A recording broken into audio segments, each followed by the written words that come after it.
Alors, revenir sur ce deuxième sommet qu'on organise ici à Ouagadougou, le deuxième sommet des Africtivistes, c'est revenir sur en quelque sorte tout le parcours, sur tout le parcours d'Africtivistes depuis 2015, au lancement à Dakar en novembre 2015.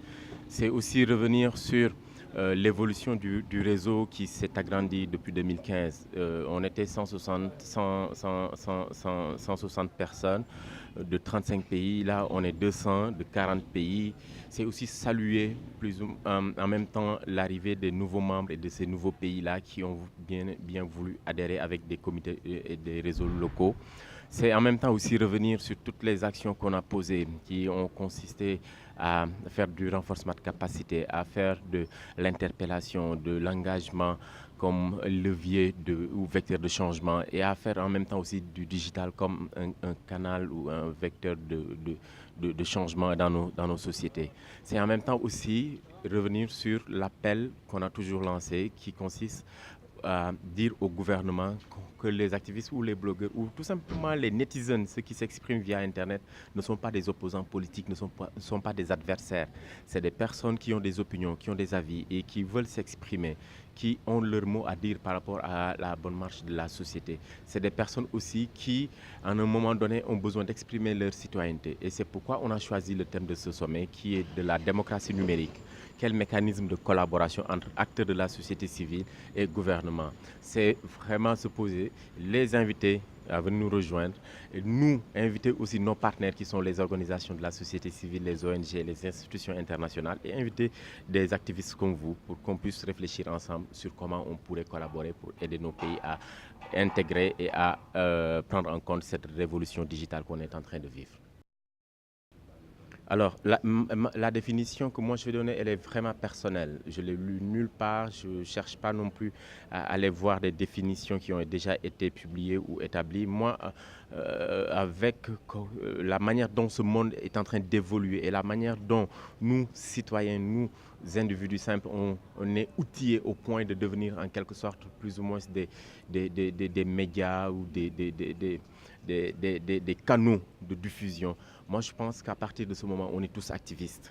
On est tous activistes au moment où on se positionne, au moment où on prend position par rapport à une situation bien donnée et qu'on essaie d'assumer et de justifier cette position-là. On est activiste quand on défend une cause. Il suffit juste tout simplement de défendre ne serait-ce qu'une cause pour être activiste de cette cause-là. Ça peut être une cause qui concerne le lait des vaches, la production locale, ça peut être l'élevage ou bien la culture bio, ça peut être la coiffure naturelle ou même, je ne sais pas, ça peut être n'importe quoi.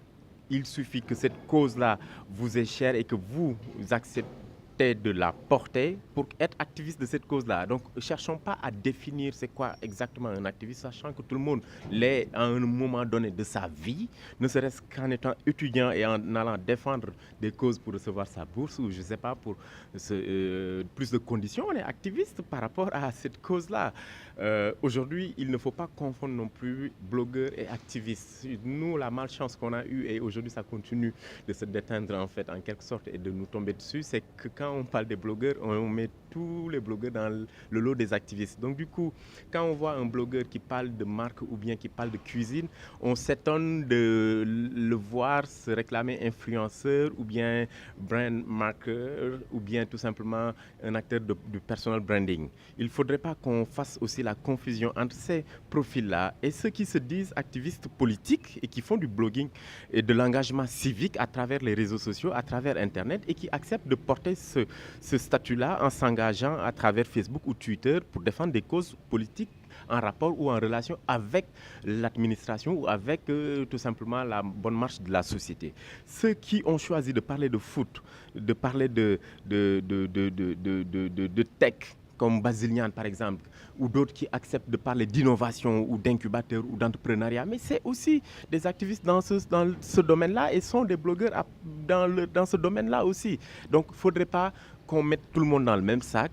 Hélas, nous, on ne peut plus rien faire. On est déjà catégorisé et on reçoit presque les critiques de partout, ça ne fait que nous renforcer dans ce que dans ce qu'on est en train de faire et ça nous aide aussi à mieux nous canaliser parce que ces critiques-là, ces remarques et puis ces confusions nous aident nous à mieux nous organiser pour savoir exactement comment articuler ces actions et comment aussi arriver souvent à faire la différence dans l'écosystème. Alors, compréhension, oui, mais rapport difficile, on ne peut pas non plus dire qu'un jour ça va disparaître. C'est impossible. C'est comme dire si entre syndicalistes et acteurs politiques, voilà, il faudrait plus qu'il y ait de rapports difficiles. En fait, moi, je pense que cela va qu'il y ait des discordances ou des moments où l'entente est un peu frisée par plus ou moins une certaine forme d'instabilité. Pour moi aussi, c'est aussi comme ça que doivent évoluer les institutions, c'est comme ça aussi que doivent évoluer les sociétés. Par contre, cette entente ne doit pas être considérée comme une, une barrière, comme un obstacle. Ça ne doit pas être aussi vu comme étant un frein au dialogue ou au développement. Nous, on sait bien qu'on n'est pas amis aux politiques, on n'est pas amis aux administrations, au gouvernement. Sur Twitter, il ne se passe pas une semaine sans qu'on ne critique notre gouvernement au Sénégal. Cela ne nous empêche pas de collaborer avec ce gouvernement et de travailler avec ces personnes-là que nous connaissons bien avant qu'elles ne soient au gouvernement. Aujourd'hui, on a organisé ce sommet à Ouagadougou. Cela ne nous a pas empêché d'inviter un ministre de la République du Sénégal, El Hadj Kassé notamment, qui est le porte-parole sur quoi du président et à qui on envoie tout le temps des tweets, à qui on fait passer tout le temps nos messages, qu'on critique très souvent et souvent c'est même assez violent. Moi, souvent, je lis des tweets qu'on lui envoie et je me dis quand même, il est assez courageux. C'est le lieu de saluer quand même tout ce mérite-là parce que c'est pas évident. Certains ont quitté les réseaux sociaux pour moins et donc du coup, ça doit être sain à mon avis, ça doit être responsable, ça doit être aussi positif pour qu'on puisse, au-delà des critiques, trouver des solutions. Parce qu'on ne critique pas juste pour faire du mal ou bien pour montrer qu'on n'est pas d'accord sur tout. On critique parce qu'on veut que ça soit changé ou que ça s'améliore. Quand ça s'améliore, il faut aussi le dire. Mais aussi pour que ça s'améliore, il faut qu'on les appelle sur notre table pour leur dire exactement ce qui ne va pas de la meilleure des manières et puis leur dire aussi comment nous voyons les choses et ce qu'on est en train de faire. Quoi qu'on puisse dire, ils ne sont pas seuls à gérer cette société-là. Aujourd'hui, tu as créé ta société, Basile a créé sa société, Demba a créé sa société. Pas mal d'entrepreneurs, de jeunes sont en train de faire des choses. Ils n'ont pas attendu l'aide de l'État, ils n'ont pas reçu de subventions. Aujourd'hui, ils créent de l'emploi, ils paient des salaires, ils paient des taxes, ils paient de l'impôt. Ils sont acteurs du développement à leur niveau, tout en étant engagés, activistes sur d'autres plans.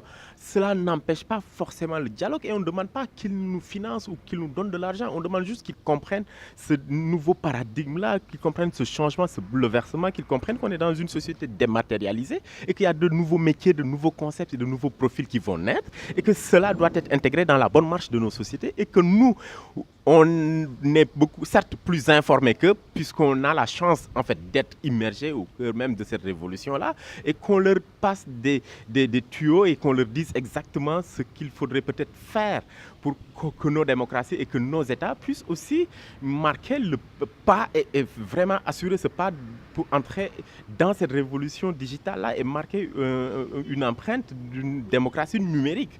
Il y a des efforts qui sont en train d'être faits. On numérise notre fichier électoral. Ça nous concerne aussi puisqu'on a nos données personnelles. Mais si aujourd'hui, eux, ils font cet effort pour le mettre à disposition des Sénégalais, c'est apporter une réponse par rapport à nous, notre demande. On a demandé à avoir plus ou moins un État transparent et une administration transparente. Mais eux, en faisant ce travail, ont commis une erreur. N'eût été la vigilance de l'écosystème, aujourd'hui nos données allaient toujours être accessibles sur Internet. Et donc c'est une collaboration. Nous, on ne peut pas leur demander de faire quelque chose et en même temps aussi nous réjouir que cela se fasse mal. Il faut qu'on les interpelle. Et donc on est force d'interpellation à un moment donné, mais après on devient force de proposition et en même temps, à partir de ce moment, on passe d'interpellation à proposition et ensuite de proposition à co-construction et collaboration. Et ça, c'est ce qu'il faut dans cette atmosphère-là, dans cet univers-là que nos États sont en train d'évoluer. Merci beaucoup.